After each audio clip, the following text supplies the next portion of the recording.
제가 여러분들 19절서부터 한번 읽겠습니다. 19절서부터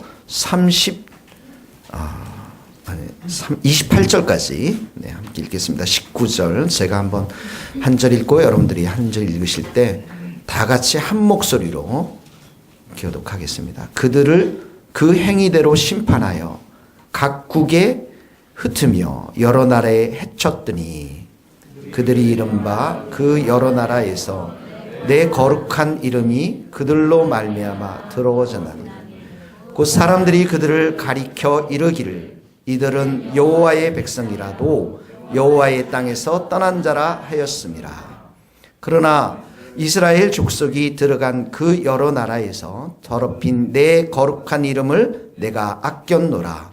그러므로 너는 이스라엘 족속에게 이르기를 주 여호와께서 이같이 말씀하시기를 이스라엘 족속아 내가 이렇게 행함은 너희를 위함이 아니요 너희가 들어간 그 여러 나라에서 더럽힌 나의 거룩한 이름을 위함이라. 여러 나라 가운데서 더럽혀진 이름 곧 너희가 그들 가운데서 더럽힌 나의 큰 이름을 내가 거룩하게 할지라. 내가 그들의 눈앞에서 너희로 말미암아 나의 거룩함을 나타내리니 내가 여호와인 줄을 여러 나라 사람이 알리라. 주 여호와의 말씀이니라. 내가 너희를 여러 나라 가운데서 인도하여 내고 여러 민족 가운데 모아 데리고 고국 땅에 들어가서 맑은 물을 너희에게 뿌려서 너희로 정결하게 하되 곧 너희 모든 더러운 것에서와 모든 우상 숭배에서 너희를 정결하게 할 것이며 또 새 영을 너희 속에 두고 새 마음을 너희에게 주되 너희 육신에서 굳은 마음을 제거하고 부드러운 마음을 줄 것이며 또 내 영을 너희 속에 두어 너희로 내 율례를 행하게 하리니 너희가 내 규례를 지켜 행할지라. 내가 너희 조상들에게 준 땅에서 너희가 거주하면서 내 백성이 되고 나는 너희의 하나님이 되리라. 28절까지 말씀입니다.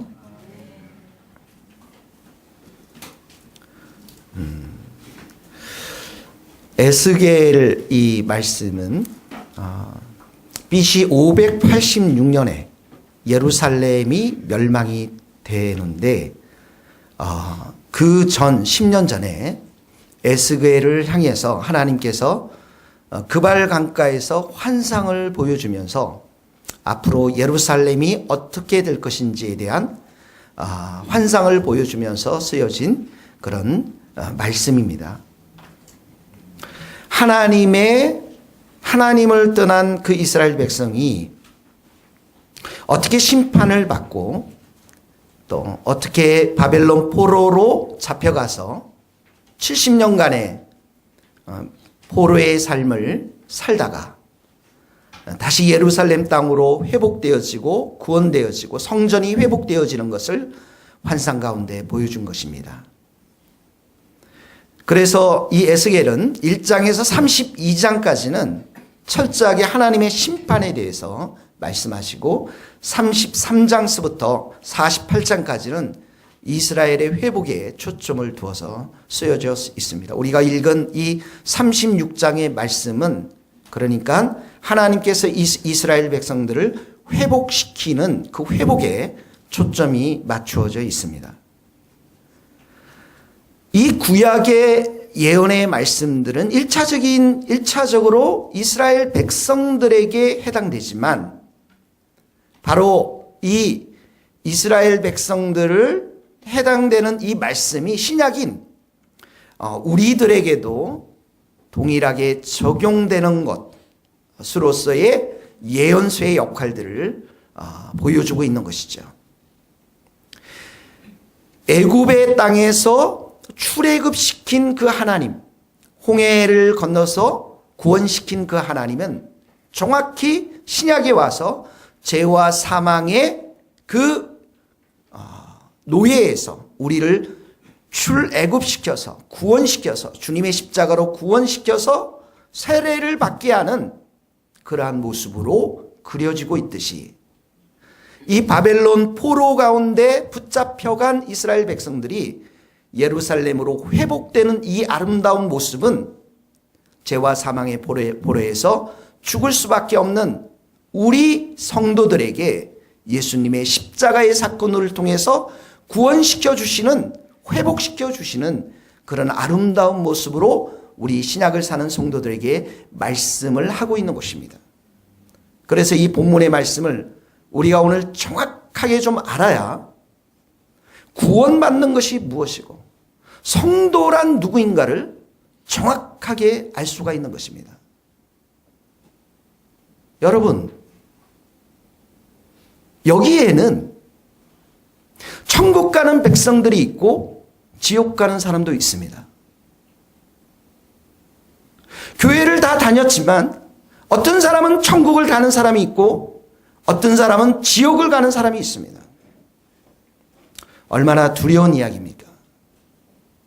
얼마나 무서운 이야기입니까? 하나님의 심판대에서는 모든 것이 다 드러납니다. 그러므로 이번 주와 다음 주의 말씀을 세례를 받는 우리 형제자매들은 잘 들으시고 교회를 다니시는 성도님들도 구원의 역사가 내 마음 가운데 일어나고 있는지를 확인해 보시기를 주님의 이름으로 축복합니다. 바벨론 포로에서 붙잡힌 이스라엘 백성들을 회복시키고 구원시키는 근거가 오늘 본문에 보면 철저하게 하나님께 초점을 맞춰지는 것이 보여집니다. 이스라엘 백성들의 행위에 근거하지 않고 하나님의 거룩한 이름에 의해서 이들이 회복되어지고 구원받는 것을 초반에 매우 강력하게 하나님은 말씀하고 계십니다. 19절에 봅시다.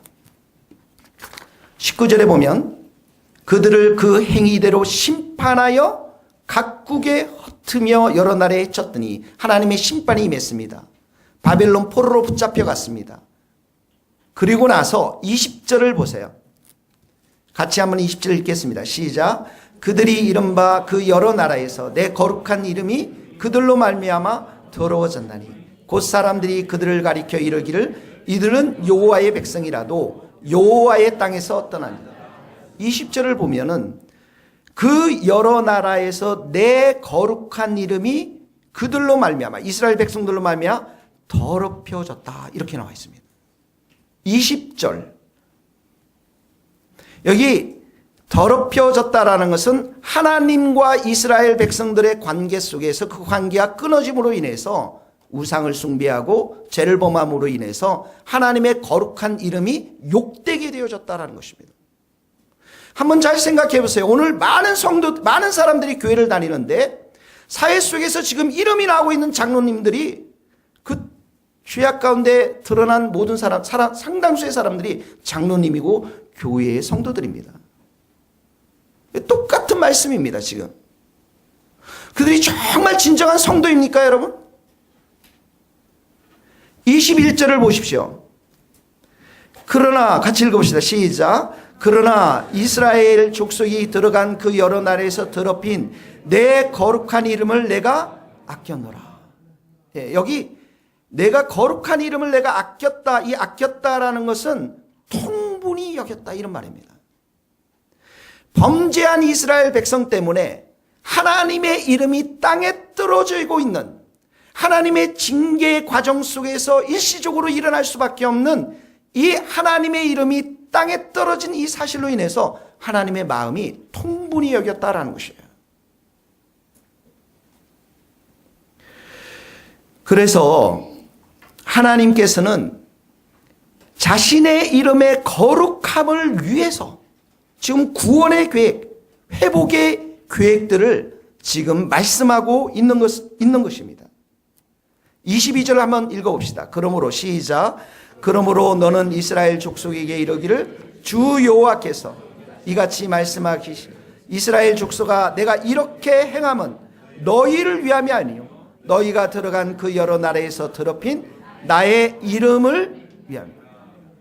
이렇게 회복시키시고 구원시키는 너희를 위함이 아니라는 거예요. 아주 극단적으로 말씀하십니다. 물론 그들을 사랑하죠. 불쌍히 여기죠. 그러나 우선이 어디 있냐면 내 그 여러 나라에서 더럽힌 나의 이름을, 거룩한 이름을 위함이라. 이스라엘 백성들을 회복시키고 구원시키고자 하는 하나님의 열망과 계획은 하나님의 이름의, 거룩한 이름의 회복에 있다라는 거예요. 우리가 세상 가운데 아무렇게나 살고, 우리가 세상 가운데 성도의 빛을 다 잃어버리면 하나님의 거룩한 이름이 땅에 떨어질 수밖에 없습니다. 23절도 마찬가지입니다. 한번 읽어봅시다. 시작. 여러 나라 가운데서 더럽혀진 이름, 곧 너희가 그들 가운데서 더럽힌 나의 큰 이름을 내가 거룩하게 할지라. 내가 그들의 눈앞에서 너희로 말미암아 나의 거룩함을 나타내리니 내가 여호와인 줄을 여러 나라 사람이 알리라. 주 여호와의 말씀입니다. 나의 큰 이름을 내가 거룩하게 할지다. 하나님의 구원과 회복의 목적 이유가 하나님의 거룩한 이름을 회복하는 것이라는 거예요. 회복되어야 할 내용도 하나님의 거룩한 이름이고, 이렇게 회복시키시는 그 주체도 하나님 한 분이시라는 것입니다. 그래서 하나님께서 내가 여호와인 줄을 여러 나라 사람들에게 알리겠다고 말씀하십니다. 이 포로들을 귀환시킴으로 인해서, 회복시킴으로 인해서 하나님이 얼마나 위대하신 분이신가를 온 세상에 알리시겠다는 것입니다. 여러분, 우리는 구원받은 스토리들이 다 있습니다.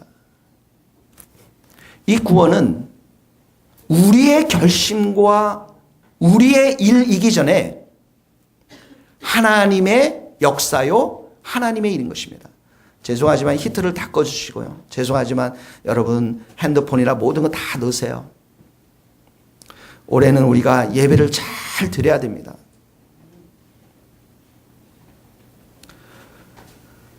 여러분, 구원받은 것은 하나님의 역사가 우리들 가운데 먼저 임하신 것입니다. 너희 속에 착한 일을 시작하신 것은 너희 자신의 결심이 아니라는 거예요.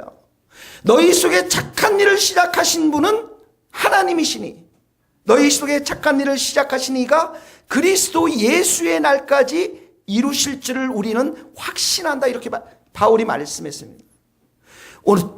오늘 우리가 읽었던 이 본문의 모든 주어들이 내가 이스라엘 백성들을 회복시키고 구원시키고자 하는 것이 하나님의 주체에 의해서 내가 그들에게 영을 주고 새 마음을 주고 그들을 인도하고 내가 하나님의 이 모든 주어가 되는 것은 하나님 한 분이십니다. 그래서 거듭남의 역사는 우리가 결심하고 우리가 하나님 앞에 회개하기 전에 하나님의 역사인 것이에요. 하나님이 여러분들의 마음을 만져주셔야 됩니다. 하나님이 여러분들 마음 가운데 새로운 창조들을 해내셔야만 합니다. 구원이 나의 결단이다. 이 모든 것이 한편으로는 맞지만 회개가 일어나기 전에, 나의 결단이 일어나기 전에 하나님의 역사로 내 마음이 먼저 만져져야 하는 것이에요. 여러분, 우리가 가끔씩 전도하다 보면 이런 분이 있습니다. 이제 세상 일 그만하시고 세상 쾌락 그만 즐기시고 교회로 돌아오시죠. 네, 목사님. 네, 그동안 술 되게 많이 마셨는데 이제 술 지겹습니다. 이제 술 그만 먹겠습니다. 네, 이번 주에 교회 가겠습니다. 형제님, 이제 가정을 좀 지켜야만 되지 않겠습니까? 세상을 사랑하는 그런 마음들, 쾌락들 이제 그만 접으시고 교회에 오시죠. 네, 나도 이 생활이 지긋지긋합니다. 이제는 새롭게 내가 결심하겠습니다. 교회를 다니겠습니다. 이제 노력하겠습니다. 이것이 거듭남이 아니라는 거예요. 우리는 그들이 돌아올 때 할렐루야, 양이 돌아왔습니다, 찬양하고 기뻐할지 모르지만 그 속에는 여전히 염소라는 것입니다. 사람들이 성장하지 않습니다. 변화되지 않습니다. 사람들이 말씀에 반응하지 않습니다. 왜 그렇습니까? 처음부터 염소이기 때문에 그런 거예요. 양이 되면 자라날 수밖에 없어요. 말씀에 반응할 수밖에 없다고요. 염소 무리를 훈련시켜서 양처럼 행동하는 것은 불가능합니다. 사람은 이렇게 분위기에 의해서 결심하고 회심하는 것이 아닙니다. 성령에 의해서 회심이 되어지고 하나님의 역사에 의해서 회심이 되어지는 것입니다. 백성들 안에, 구원받은 백성들 안에는 무엇인가 우리의 심령과 영혼 안에 하나님의 큰 놀라운 일들이 일어난 것들을 우리는 경험할 수가 있어요. 성경은 그 역사, 하나님의 역사를 계속해서 강조하고 있는 것입니다. 하나님의 사랑을 먼저 들어가고요. 하나님의 택하신 백성임을 깨닫게 되고요. 그 안에는 성령의 큰 능력과 확신이 주어짐을 내면에서부터 깨닫게 되어진다는 것입니다. 우리 한번 읽어봅시다. 데살로니가 전서 1장 말씀입니다. 같이 읽겠습니다. 시작. 하나님의 사랑하심을 받은 형제들아, 스크린에 있습니다. 너희를 택하심을 아노라. 이는 우리 복음이 너희에게 말로만 이런 것이 아니라 또한 능력과 성령과 큰 확신으로 된 것이니. 네, 거기까지만요. 사랑하심을 받았다라고 했습니다. 하나님의 사랑이 부어집니다. 그리고 하나님이 택했습니다. 그 마음에는 뭐가 있다고요? 말로만 그런 게 아니에요. 그 심령이, 영혼이 성령의 능력과 큰 확신으로 변화되어졌다는 것입니다. 하나님의 역사가 일어나면 십자가 앞에서 내가 얼마나 큰 죄인인지를 깨닫습니다. 하나님의 역사가, 성령의 역사가 여러분의 심령 가운데 임하면 그 십자가 위에서 나를 사랑하신 하나님의 사랑이 얼마나 큰 것인지를 깨닫게 해주십니다. 마음이 변화되어지는 것입니다. 새롭게 창조가 되는 것입니다. 인간적인 결심뿐만 아니라 하나님의 큰 능력이 그의 심령을 사로잡게 되는 것입니다. 이것이 구원의 역사인 것입니다. 그래서 구원은 처음부터 끝까지 하나님께서 그 주도권을 지으시고 우리 인간들을 인도하시고 찾아와 주시고 역사해 주시는 것들을 이 구약에서부터 보여줍니다. 24절을 한번 봅시다. 같이 읽겠습니다. 24절. 내가 시작. 내가 너희를 여러 나라 가운데에 인도하여서 여러 민족 가운데 모아 데리고 고국 땅에. 자, 여기 내가라는 분이 누구예요? 하나님이십니다. 인도하여, 동사가 3개가 나옵니다. 인도하여, 모아서, 데리고 들어가서, 이렇게 3가지가 나옵니다. 인도했다라는 것은 하나님이 구원시켜 주시다, 구출했다라는 것을 강조합니다. 모아라는 것은 하나님이 어디에 있든지, 이스라엘 백성들이 어느 어둠 땅에 있든지 이 이스라엘 백성들을 모아올 것이다라고 하는 하나님의 회복의 능력을 강조하는 단어입니다. 데리고 들어가서는 노아가 마치 동물들을 노아의 방주로 데리고 들어간 것처럼 하나님의 동행하심, 하나님의 보호하심을 강조하는 것입니다. 그러니까 처음부터 지금 일어나는 모든 일들이 무조건적인 하나님의 은혜, 무조건적인 하나님의 자비, 사랑, 이 모든 구원의 역사가 여기서부터 출발하고 있다는 것이에요.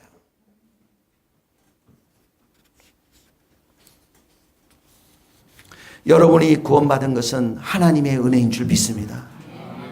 여러분이 이 자리에 있는 것은 하나님의 성령의 역사예요. 여러분 자신을 잘 알잖아요. 얼마나 도망가려고 했던 거 여러분 자신을 잘 알잖아요. 그러나 이 자리까지 오게 하신 하나님의 큰 은혜와 사랑이 우리들 가운데 있는 줄 믿습니다. 그래서 구원이라는 것 결코 너희에게서 난 것이 아니라 하나님의 선물이다. 성경은 이렇게 얘기하고 있습니다.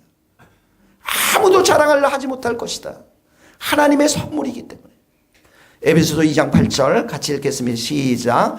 너희는 그 은혜에 의하여 믿음으로 말미암아 구원을 받았으니 이것은 너희에게서 난 것이 아니요 하나님의 너희는 그 은혜로 인하여 하나님의 은혜에서 구원을 받았어요.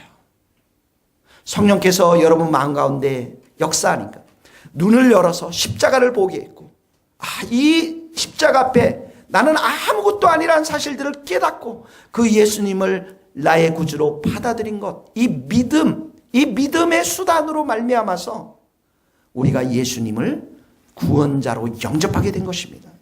이것은 하나님의 역사인 것입니다. 하나님의 선물이에요. 그래서 여러분, 하나님의 선물을 받은 사람들, 하나님의 역사가 시작된 사람들은 예배의 자리에서, 이 예배의 자리에서, 또 삶의 예배의 자리에서 다르다는 것입니다. 하나님을 대하는 태도가 다르다는 거예요. 하나님께서는 이렇게 백성들을 인도해서 처음으로 하시는 그 세레머니가 있는데, 의식이 있는데, 그게 뭐냐면 맑은 물로 씻어 주십니다. 25절을 한번 다 같이 읽겠습니다. 25절 시작. 맑은 물을 너희에게 뿌려서 정결하게 하되 곧 너희 모든 더러운 것에서 모든 우상 숭배에서 너희를 정결하게. 맑은 물, 정결, 더러운 것, 우상 숭배, 정결. 구약의 이스라엘 백성들에게는 성전에서 정결 예식이 있었습니다. 레위인들에게 했습니다. 레위인들은 성전을 섬기는 그런 형제들이었거든요. 그러니까 이들이 제사를 드리기 전에는 꼭 정결 의식을 합니다. 레위인들이 임직할 때는 정결, 속죄의 물을 뿌려서 정결 의식을 하는 것입니다.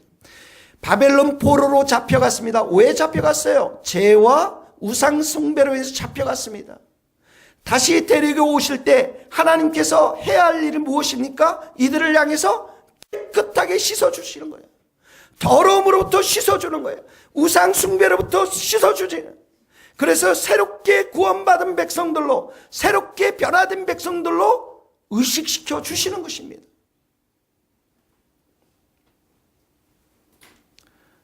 우리 원석이, 우리 지훈이, 할렐루야, 오늘 세례를 받아요. 근데 목사님이 원석이하고 이제 지훈이 때는 많이 놀았어요. 온 시골 동네 모든 동네가 저의 무대였습니다. 그래서 아침에 이 산, 점심때 저 산, 그리고 저녁에는 온 동네 애들을 다 모아가지고 밤새 노는 게 목사님의 소명이었어요. 제가 부르면 모든 아이들이 다 왔습니다. 그래서 실컷 놀다 보니까 아침부터 저녁까지 어떻게 합니까? 시커매요. 옷이 다 시커매요. 이 지훈이하고 원석이는 굉장히 오늘은 또 세례 받는다고 하니까 더 젠틀하게 보이는 것 같아요. 너무 시커매요. 그러면 이제 9시쯤에 집에 가면 밥도 안 먹고 놉니다. 집에 가면 어머니 반드시 하시는 말씀이 깨끗이 씻어라. 네 했는데 어릴 때는 또 씻는 게 싫거든요. 그러니까 그냥 조금만 이렇게 씻다가 그러면 어떡합니까? 어머님이 손이 나를 딱 잡고 그냥 욕조통에다 집어넣어 버려요. 깨끗이 씻어주면 제 모습이 어떡합니까? 하나님의 영광의 광채의 모습으로 변화되는 거죠. 어머니보다 더 강한 분이 누구십니까? 하나님이세요. 하나님이십니다. 여러분, 무엇으로 하나님께서 깨끗이 씻어주십니까? 주님의 보혈로 씻어주십니다. 내 안에 있는 욕심들, 내 안에 있는 음란함들, 내 안에 있는 이기심들, 내 안에 있는 세상 사랑함들, 내 안에 있는 교만함들, 권위에 순복하지 않는 그런 마음들, 이 모든 것들은 씻을 수 있는 게 한 분 예수님의 보혈 피밖에 없습니다. 지금 죄의 포로 가운데 온 이 이스라엘 백성들에게 하나님께서 이 맑은 물로 깨끗이 씻어주시는데 구약의 맑은 물은 매일 씻어야 돼요. 매주 씻어야 됩니다. 그러나 신약의 피는 어떡합니까? 우리가 회개할 때마다 주님의 보혈로 깨끗이 씻어주시고 여러분들이 범했던 죄 회개했으면 하나님은 기억하고 있지 않습니다. 믿습니까? 주님의 보혈로 모든 죄에서 깨끗이 씻어줍니다. 성경을 읽겠습니다. 우리 히브리서 9장 14절 시작. 하물며 영원하신 성령으로 말미암아 흠없는 자기를 하나님께 드린 그리스도의 피가 어찌 너희 양심을 죽은 행실에서 깨끗하게 하고 살아계신 하나님을 섬기게. 그리스도의 피 나오죠? 양심을 죽은 행실에서 다 죽은 행실이에요. 하나님을 떠난 모든 행실은 다 죽은 행실입니다. 근데 깨끗하게 한다고 했습니다. 요한일서 1장 7절 읽어봅시다. 시작. 그가 빛 가운데 계신 것과 같이 우리도 빛 가운데 행하면 우리가 사로사귐이 있고 그 아들 예수의 피가 우리를 모든 죄에서 깨끗하게 하실 것이요. 무엇이 우리를 모든 죄에서 깨끗하게 하신다고요? 예수님의 피가. 예수님의 피가. 사랑하는 성도 여러분, 2016년도에 여러분이 범했던 죄들을 이 자리에 다 가져온다면 저는 여러분들 앞에 설 수가 없는 사람일 것입니다. 그런데 주님께서 보혈로 우리가 회개할 때 다 깨끗이 씻어주신 줄 믿습니다. 하나님의 역사입니다. 예수님의 역사인 것입니다. 우리가 한 게 없어요. 우리는 실컷 놀고 와서 묻었던 흙밖에 없습니다. 하나님이 하시는 거예요. 예수님의 보혈로 하시는 것입니다. 그뿐만 아닙니다. 우리의 마음, 이 욕심의 마음, 교만의 마음, 음란의 마음, 이기시의 마음을 교체해야 돼요. 새롭게 바꿔야 된다고요. 새 창조가 이루어져야 됩니다. 그리고 새로운 마음이에, 새로운 영이에 하나님의 영이신 성령을 주셔야만 우리는 살아갈 수가 있는 것입니다.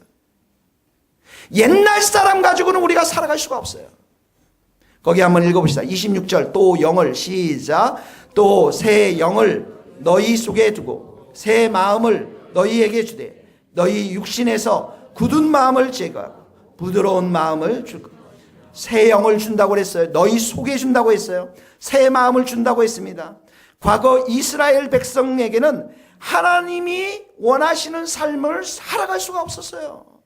여러분들이 육신으로 살 때, 세상으로 살 때는 하나님이 기뻐하시는 삶을 조금도 살아갈 수가 없는 것입니다. 그러니까 마음을 아주 새 것으로 교체하고요. 그 안에 성령을 부어주셔서 하나님이 기뻐하시는 사람들로 만들어주겠다는 거예요. 여기 굳은 마음이라는 것은 육신에서 굳은 마음이란 굳은 것은 돌 같은 마음입니다. 돌 같은 마음은 반응할 수가 없습니다. 여러분 옆에 사람 여기를 한번 꼬집어 보세요. 네. 금방 반응이 옵니다. 살아있기 때문에 그래요. 이게 부드러운 마음이에요. 부드러운 마음, 고기와 같은 마음. 근데 돌 같은 마음, 이 마음은 아무리 꼬집어도 반응이 없습니다. 여기에 우리가 돌 같은 사람을 하나 만들어놨다고 해보세요. 여러분들이 이 돌을 가지고 쥐어 하면서 아무리 때리고 아무리 해도 반응이 없는 거예요. 왜 그렇습니까? 돌 같기 때문에. 옛날의 마음이 그랬다라는 거예요. 성경은 이것을 에베소서 2장 1절에 허물과 죄로 죽었던 너희를 살리셨다 이렇게 나와 있습니다. 허물과 죄로 죽었다라는 거예요. 죽은 사람 뭐예요? 반응이 없죠. 여기 한 사람이 죽었습니다. 앰뷸런스를 불러요. 우리가 앰뷸런스를 불러서 병원에 데려가서 살려내십시오. 살려낼 수 있습니까? 죽은 사람은 죽은 겁니다. 돌 같은 그런 마음이 바로 하나님 앞에 반역하고 하나님의 말씀이 그렇게 선포되어지고 하나님의 은혜가 그렇게 주어지는데도 반응이 없습니다. 죽었기 때문에 돌 같은 마음이기 때문에. 근데 이런 마음들을 부드러운 마음으로 하나님 말씀에 반응하며 하나님 말씀 앞에 귀를 기울이고 기도하기를 기뻐하고 찬양하기를 기뻐하고 주님을 찾고자 하는 그 열망으로 우리의 마음들을 바꿔주신다는 거예요. 그러니까 이 말씀에 의하면 예수를 믿고 구원받는다는 것은 하나님이 전적으로 한 인간에게 예수의 생명을 주셔야만 하나님을 섬기며 찬양하며 경배해 드릴 수 있는 것인 줄 믿습니다. 이게 신학적으로 말하면 불가항력적인 은혜라는 것이에요. 내가 아무리 은혜를 거부하려고 해도 은혜가 너무 크기 때문에 내 안에 들어와서 내가 하나님을 예배하는 자로 나를 변화시켜 주신다는 것입니다. 27절에도 보세요. 27절에 보면 내 영을 너희 속에 두어 이렇게 너희로 내 윤리를 행하게 하리니 내 영을 너희 속에 둔다라는 것은 우리 안에 영이 있는데 이 영을 새로운 영으로 교체하는 하나님의 영으로 교체시키는 이런 의미가 아닙니다. 그럼 우리가 다 성령 하나님이 되기 때문에 이런 말이 아니죠. 성령께서 우리 속에 임하는 것을 말합니다. 구약에 있어서는 성령께서 특별한 목적을 위해서 사사들에게 임했고 사울에게 임했고 다윗에게 임했지만 떠났습니다. 끝나고 임무가 끝나면 떠나는 거예요. 그런데 신약에 있어서는 어떡합니까? 성령께서 우리 안에 거하셔서 우리를 새롭게 하고 우리를 거룩한 백성으로 살아가도록